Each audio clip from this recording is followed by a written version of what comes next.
Hey everybody, it's Erin Reed from Erin Reed Makes, and welcome to my garden. I have a ton of fruit trees, and I also have a ton of vegetable planters that are just about ready to be planted because it is spring. And today I'm going to show you how to spruce up your garden with some super simple DIY wind chimes. Let's jump in and I'm going to show you how easy it is to put together these awesome wind chimes to go in whatever size garden you have, including a balcony garden. And you can also make these in any color and any shape you like, courtesy of Woodpecker's Crafts. These wind chimes are so simple and so easy, and anybody can make them, including kids. All right, let's get started.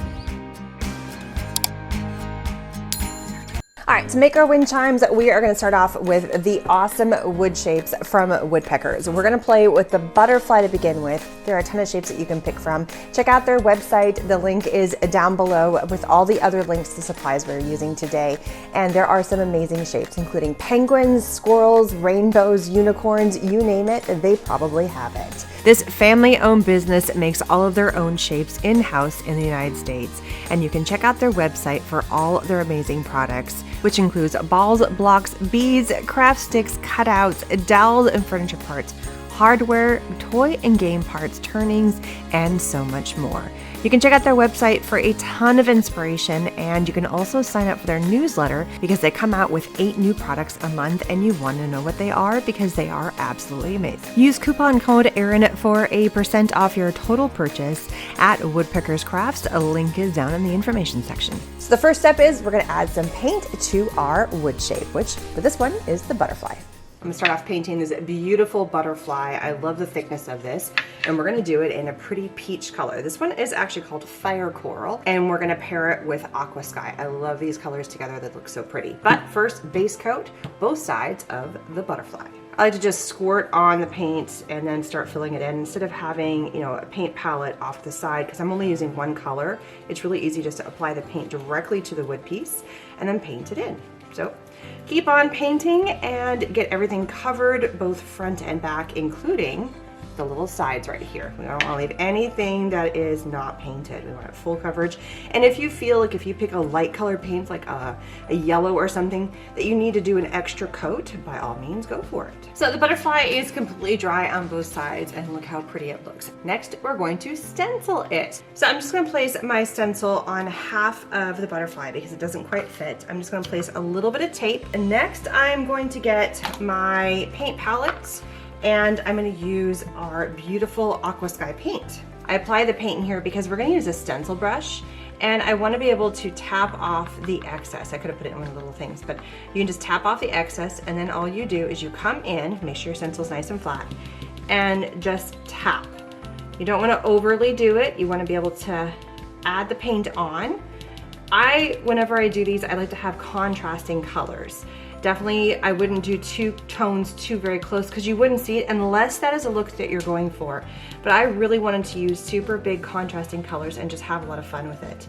Now it's time for the big reveal. We're going to slowly peel our tape off and lift straight up. And there it is. Look how pretty that is.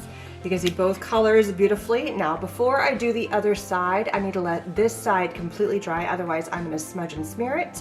So I'm gonna let this dry, do the other side, flip it over, do the other side again. Then I'm gonna show you a few other examples using different shapes where we can have a ton of fun.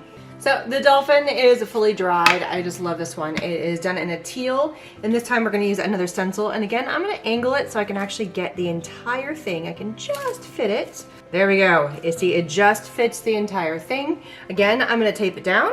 And then this time I am gonna go in with this beautiful bright green paint. I absolutely love it. Looks like lime green, but it's actually called a green curry.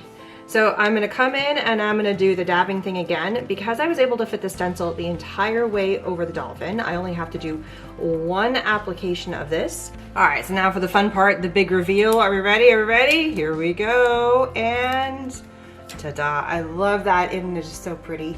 I love how this is just got, the contrast of these colors is just phenomenal. So gotta let this dry, flip it over, and I didn't even mean to do that, but it looks like it's got a little eyeball right there, which I think is so totally cool. So letting it dry, flip it over, and apply the stencil to the other side. So here's another fun example I did of a pineapple, and I did the traditional colors on the top and bottom, but then I flipped the stencil, and this time I did the stencil in this really pretty glittery substance. So I've already done the top of the back side. Now let's do the bottom.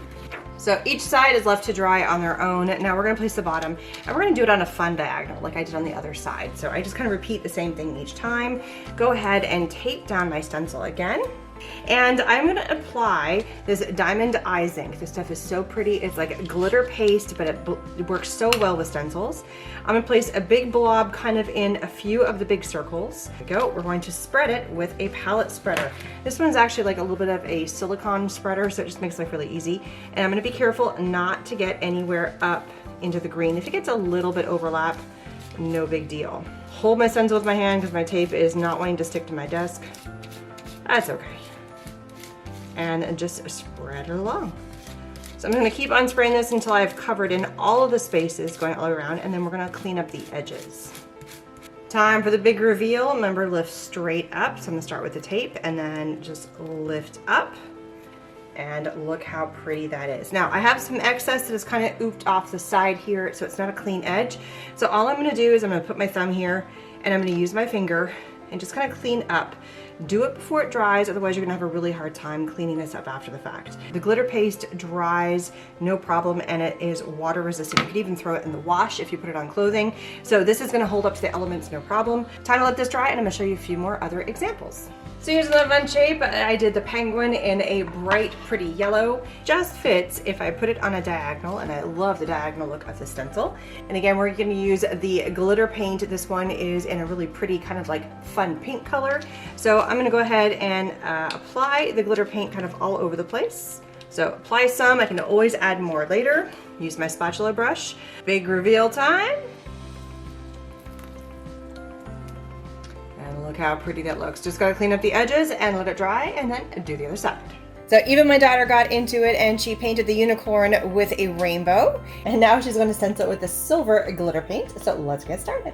Just like before, the stencil was a little bit too small to fit on the entire unicorn, so we're going to do half and half. So she's going to fill up the entire stencil, let that half dry before we do the bottom half, or before she does the bottom half, to make it look all amazing. All right, Catherine's gonna do the big reveal. Here it is, lift up, straight up and away, and look how gorgeous that looks. That's amazing. So we're gonna clean up the edges, let it dry, and then finish off doing the bottom half and then the other side. The 5 shapes that we're working with are painted and stenciled, and they look absolutely gorgeous, and they are 100% dry. I let them dry overnight so they would not have any problems as we do the next step. We're gonna work with the butterfly, and I'm gonna show you how to add the wind chimes to the bottom of the butterfly. So get out your trusty power tool. I have about an 1/8 inch size bit on here, and we're gonna drill some holes. So I've laid my butterfly on top of wood piece, so when I drill through, I don't drill into my bottom space. And then I'm gonna start laying on my chimes. I'm gonna do about 4 chimes per each bottom butterfly wing, just kind of changing up the shape and just kind of laying them out so I can see how they look. The baggie had a ton of different sizes, and there's multiple of them, so I definitely can do a ton of chimes per shape or per wing, but I think 4 and 4 is totally good. Grab my handy little power tool, and I'm just gonna do little markings, just where I think they're gonna go. I don't wanna go too far from the bottom.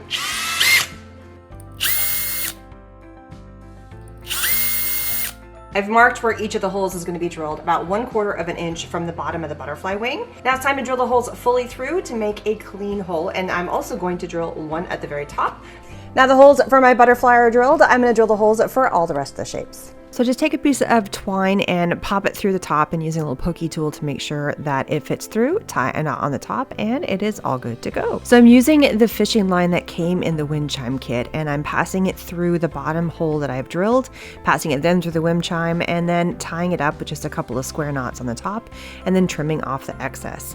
For each additional one, as I pass it through the wind chimes, I'm making sure to line up the wind chimes so that they're not in different lengths when they're all tied up. So that's the reason for the tape, is just to make sure that they're not uneven and they are going to line up and chime. Oh, that jingle is just so much fun. Okay, so they're all done, every single one. They're still going to jingle. It's time to go put them outside and see how pretty they look in my backyard garden. There's so many amazing places that you can put your wind chimes, including hanging them from trees, hanging them from hooks near swings, also right out your back door, which would work on a balcony as well, and then also just overlooking the pool. I even put one in my raised garden bed, and my dog seemed to like to hang out there and enjoy the breeze, so he took a little break and just chilled out for a bit. Thank you so much for joining me in my backyard garden. I hope you enjoy being outside as much as I do and learning a little bit about how to make some DIY wind chimes, courtesy of Woodpeckers Crafts. Don't forget to like and subscribe to the video. Even Major says hi. And don't forget to check out Woodpeckers Crafts for all your wood product needs.